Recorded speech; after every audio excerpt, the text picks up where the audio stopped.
Hello friends, நீங்கள் பார்த்துருக்க நம்மளோட சேனல் தமிழ் 5 மினிட் ஃபேக்ட். இன்றைக்கான ஒரு புது வீடியோவில் உங்களை சந்திக்கிறதுல ரொம்ப சந்தோஷம். இன்றைக்கான வீடியோவில் எதை பற்றி பார்க்க போகிறோன்னு பார்த்தீங்கன்னா, நம்மளாம் இப்போ பார்க்குற மூவிஸ் எல்லாம் ரொம்ப விஎஃப்எக்ஸ் ஆகுது, இதுன்னு எடிட்டிங்ஸ்லாம் ரொம்ப பயங்கரமாக இருக்கிறத வந்து நம்ம பார்த்துக்கிட்டு இருக்கோம். இப்போல்லாம் வந்து ரொம்ப கம்ப்யூட்டர்ஸோட ஆதிக்கம் வந்து ரொம்ப அதிகமாக இருக்குது. அதனால் இந்த மாதிரி எடிட்டிங்ஸ்லாம் ரொம்ப சுலபமானதாக இருக்குது. கம்ப்யூட்டரே இல்லாத காலத்தில், அதாவது ஒரு இயர்லி 1980s 1970s வந்துலாம் பார்த்திங்கன்னா கம்ப்யூட்டர் வந்து ரொம்ப அதிகமாக கிடையாது. அந்த காலத்தில் வெறும் கையாலேயே தான் எடிட்டிங்லாம் பண்ணாங்க. அது எப்படிங்கிறத பற்றி இந்த வீடியோவில் முழுசாக பார்க்க போகிறோம். வாங்க வீடியோக்குள்ளே போகலாம். இப்போ பார்த்தீங்கன்னா ஒரு 1970s 1980sலாம் பார்த்தீங்கன்னா கம்ப்யூட்டர் வந்து அவ்வளோக்கா கிடையாது.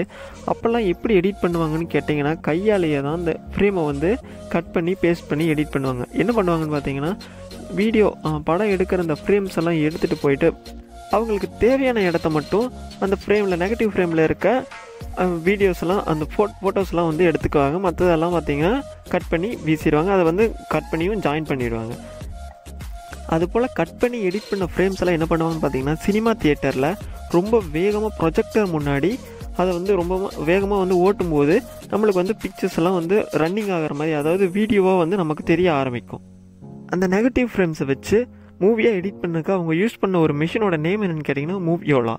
அதை பார்த்தீங்கன்னா இந்தியாவில் வந்து அது கிடைக்காது. அதனால் அதை வெளிநாடுகள்லேருந்து ஃபாரின் கண்ட்ரீஸ்லேருந்து இம்போர்ட் பண்ணி அதை வந்து யூஸ் பண்ண ஆரம்பித்தாங்க.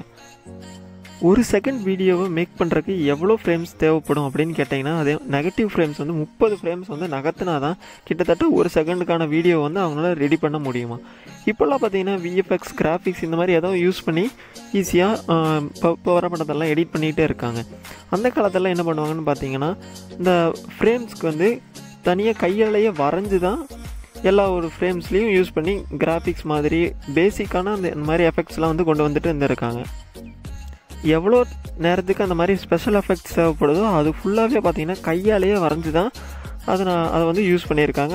அப்போது ஒரு காலகட்டத்தில் இதுலேருந்து தெரியுது அது எவ்வளோ ஒரு கஷ்டமான விஷயமா இருந்திருக்கும் அந்த காலத்தில் இந்த மாதிரி எடிட்டிங் பண்ணுறதுக்கு.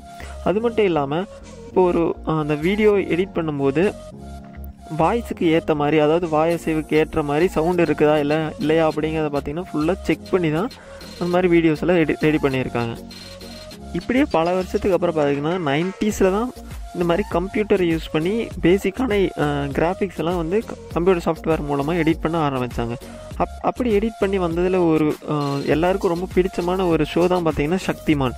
அதனால தான் அதில் இந்த கிராஃபிக்ஸ் எல்லாம் பார்த்திங்கன்னா இப்போதைக்கு அப்போ கம்பேர் பண்ணும்போது ரொம்ப கம்மியாக இருக்கிற மாதிரி இருக்குது. ஏன்னு கேட்டிங்கன்னா அதெல்லாம் அந்த காலத்துலேயே ரொம்ப ஒரு ஹை கிராஃபிக்ஸாக வந்து பார்க்கப்பட்டுச்சு.